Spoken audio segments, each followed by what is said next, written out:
Hello folks, welcome back to Random Rod Shop. There it is. I'm pretty happy about that.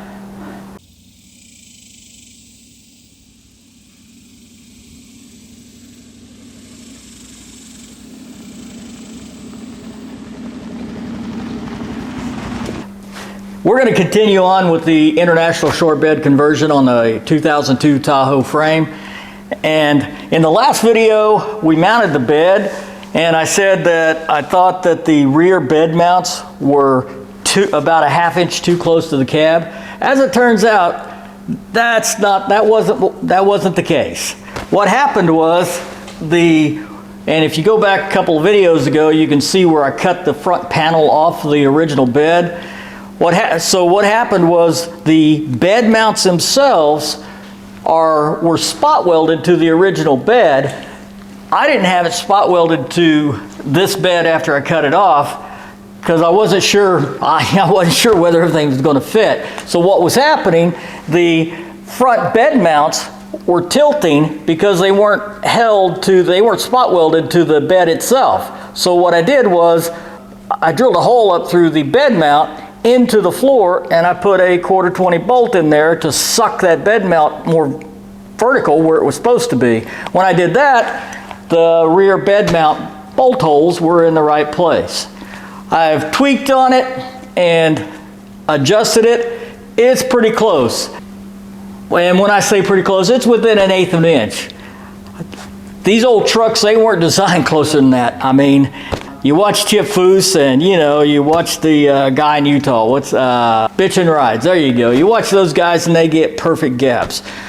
Well, there's a lot of work to get into that. These trucks were not designed to that level of tolerance. So we're not gonna worry about it. I have the bed bolted down, I have the cab bolted down. In my mind, it looks pretty good. I'm gonna kind of get out of your way here, and I'm gonna show you what I ended up doing with the bed floor. Originally, again in the last video, I just cut out these little squares, but as it turns out, there were 2 bed cross members that were getting in the way of the frame, getting in the way of the Tahoe cross member supports. And I started, I cut out a little bit here, and I'm like, I'm done. So I cut out the whole center section of the floor, and that'll make it easier to go back in. And I can actually show you how well this bed fits on this Tahoe. I'm continually surprised with it. So I'm going to take you off the tripod and grab the camera, and I'm going to show you what's going on here. Okay, so as you can see, I cut out the whole center section of the floor. And, the spring pockets were in the way, but as it turns out, I had some problems here. I'm going to have some trouble focusing on this, aren't I? Let me get up in the bed, and I'll point it backwards. So give me a second. Okay, we'll see if this is a little better. I'm gonna grab my 4-foot rule, and I'm gonna point with that. May not be the most professional, but that seems to be the best way at the moment. So, first point, look at the gap between, well, you can't see it, there you go. Look at the gap between the inner fender on the bed and the frame. It actually fits, and it looks good on both sides. It's almost like this international bed was made to go on this Tahoe frame.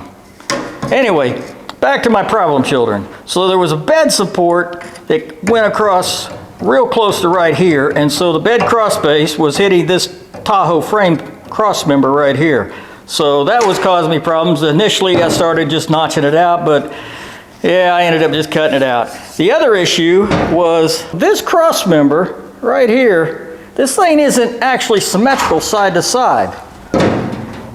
It kicks out. It kicks out on this side over here. So that was getting in the way of one of the bed cross members. Anyway, all that said, this thing fits really well. If I'd actually did a second one, it would go pretty quick in my mind because I know what to cut out. So that's where we are on the bed, and I can tell you I'm pretty happy with it. This truck looks really good.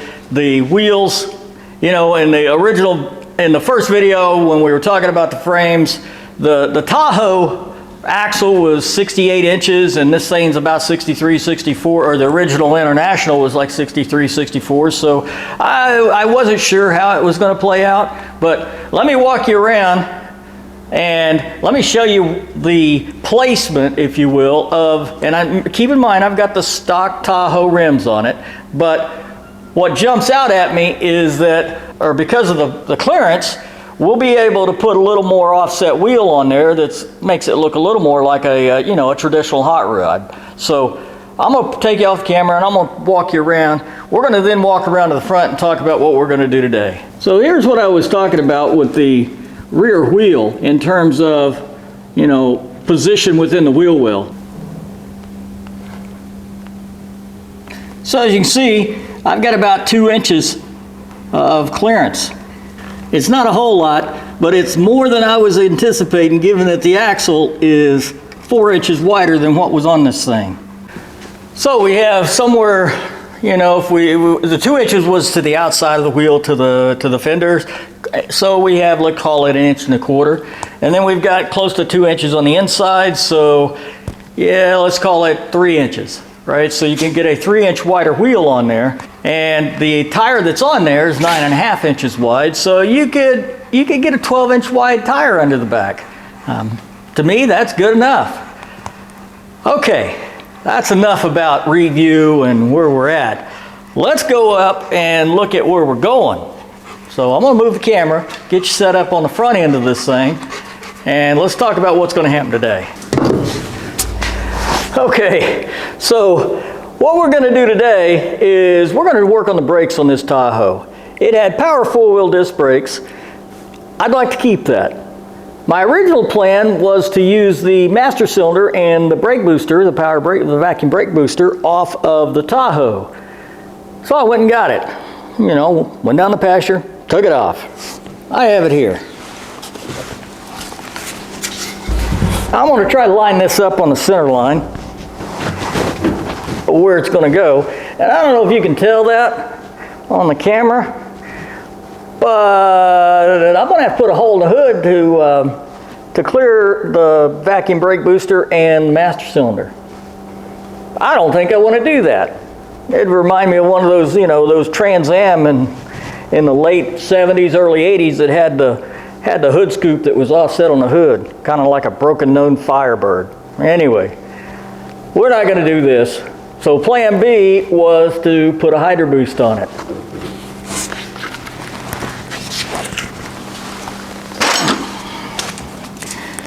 I'm going to take you off camera. I got a Hydra Boost system laying on the bench here, and it came off of a 1996 C2500. I think it's going to work. I'm going to shut you off because I need to take the hoses off of it and take a plate on it. I've been trying to put this Hydra Boost system on a 73 CJ5 that I've been working on. So let me clean it up and I'll set it up here and you can get a visual of the difference between the vacuum brake booster that I just had up here and this Hydra Boost brake system. So I'm going to shut you off.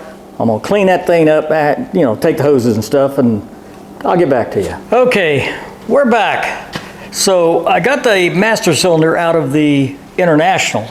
That's this one. And here is the Hydra Booster out of the 96 Chevy. You notice that the International master cylinder has a 2-bolt flange and the Hydra Boost has a 4-bolt flange. Also, and this is something to keep a lookout for, the distance to the center line from the flange to the center line of the eyelet that goes onto the brake pedal on the International is 8 inches. The one for the Hydra Boost is about 7.25 inches.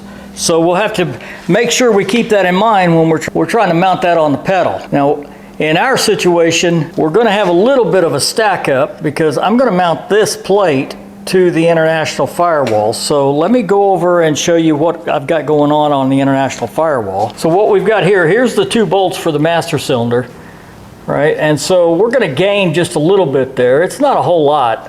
We're going to make up a little bit of the difference between the 8 inches for the International and the 7.25 for the Hydra Boost. But we're still going to have to, we're going to have to take that into account when we hook it up to the brake pedal inside the cab. My focus right now is just to try to get this flange bolted on the International. So I've drilled holes in the Hydra Boost flange to mate up with the International master cylinder flange, just to allow me to get this thing up on here. All right, so if we look at that, what we've got is we've got some interference around the steering column. I don't want to move the steering column, so we've got to figure out how to put this brake system on here without moving the steering column. The other interference is occurring with this bolt right here. Now what this bolt does is that's the other bolt that actually holds the pedal assembly in the cab. Right now, I'm going to cut that thing off, knowing that down the road we're going to have to figure out how we're going to put a third bolt in that pedal assembly. Not sure what that is right now, but right now my focus is to get the Hydra Boost mounted on the firewall, and then we'll figure out what we got to do from there. Don't know what the answer is, but we're going to continue on.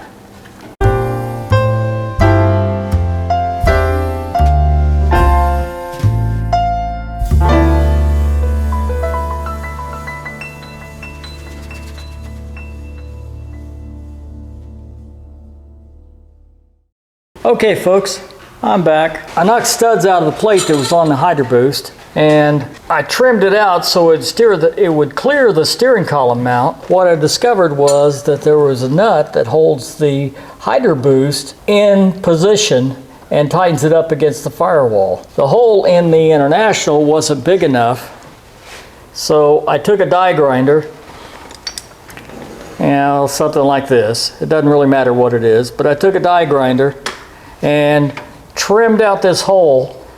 Still not done yet because, well, ain't that just peachy. All right, so I'm gonna get that. The problem is I haven't got the enlarged hole centered. I'm gonna have to trim some more down around here. And so let me do that, and I'm gonna put the Hydra Boost on here and see if I can get that nut on the inside. I'll get back to you.